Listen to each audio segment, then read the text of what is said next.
Bonjour à toutes et à tous et bienvenue dans cette nouvelle vidéo consacrée aujourd'hui à la règle des tiers en photographie. Nous allons donc voir aujourd'hui l'importance d'une règle fondamentale en photographie qui est la règle des tiers avec les lignes et les points de force.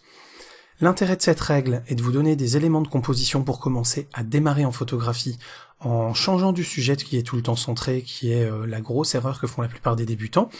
Bien évidemment, toutes les images ne doivent pas correspondre à ce standard, et à charge à vous, à force d'apprentissage et de manipulation, de voir quand est-ce que la règle des tiers est intéressante et quand est-ce qu'il faut savoir s'en affranchir pour donner une patte ou une touche ou un autre dynamisme à votre image. On va commencer avec cette photo d'un chien sur la plage qui est globalement plutôt centré.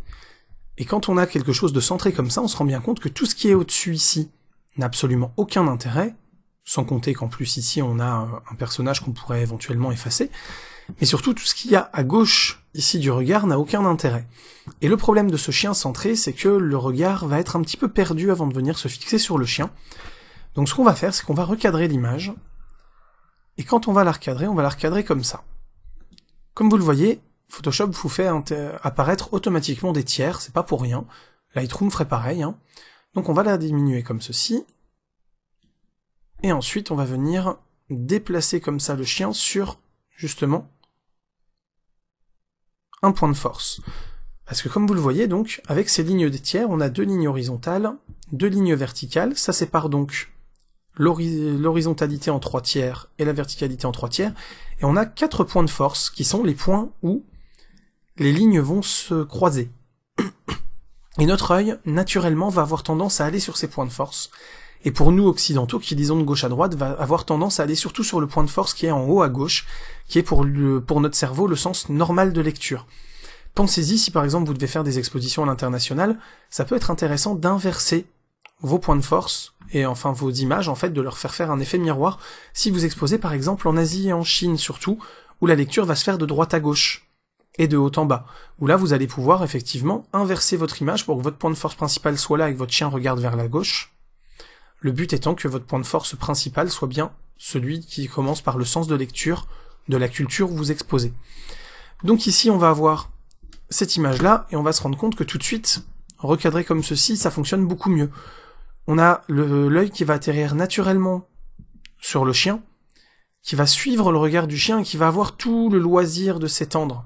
Alors que quand on était avec un chien qui était plus centré, l'œil avait tendance à arriver plus vite au bord de l'image, et donc on était sur quelque chose qui était beaucoup moins pertinent. Cette deuxième image que j'ai sélectionnée a été volontairement maltraitée, hein, c'est-à-dire que j'ai juste recollé la partie de gauche à droite parce que je voulais pas perdre de temps à détourer le chien pour le déplacer, puisqu'en fait elle était déjà très bien cadrée à l'origine.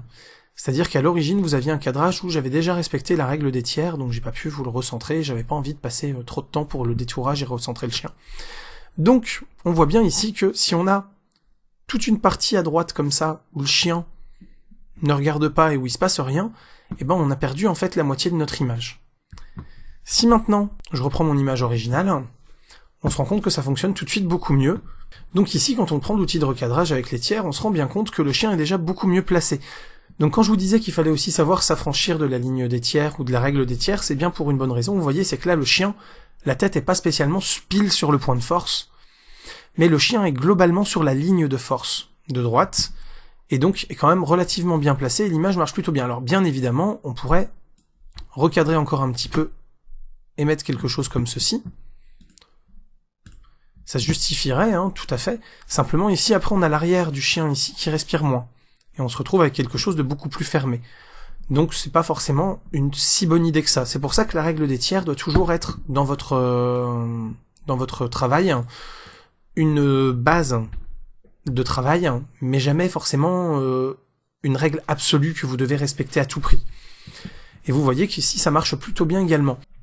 Et cette règle des tiers donc va également s'appliquer pour tout ce qui va être paysage, c'est-à-dire que si vous avez un paysage qui doit être fait, par exemple des montagnes avec du ciel, si vous avez tendance à centrer la chaîne de montagnes, vous allez avoir une image qui va être beaucoup moins forte, qui va frapper beaucoup moins la personne qui va la regarder, que si vous avez une image par exemple avec 2 tiers de montagne et un tiers de ciel, ou avec par exemple 2 tiers de mer avec des bateaux, des vagues, etc. et un tiers de ciel, etc., etc., etc. Donc voilà, cette règle des tiers, c'est une règle de composition basique qui a été largement éprouvée, largement vérifiée, et que je vous conseille de respecter au moins dans un premier temps pour vous aider dans la composition de vos images.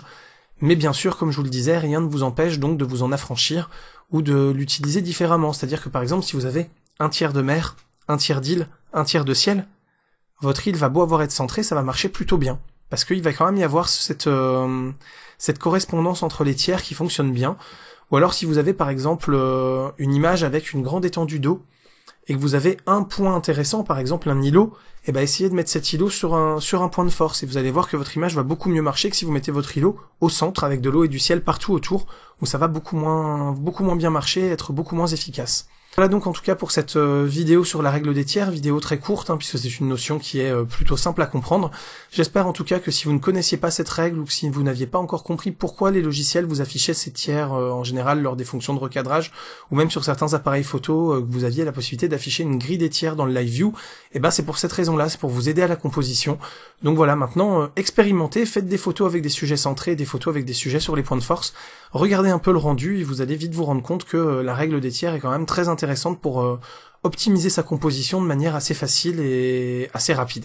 Je vous dis à très bientôt pour plein de prochaines vidéos. Si vous avez aimé cette vidéo, pensez à mettre un petit pouce vert.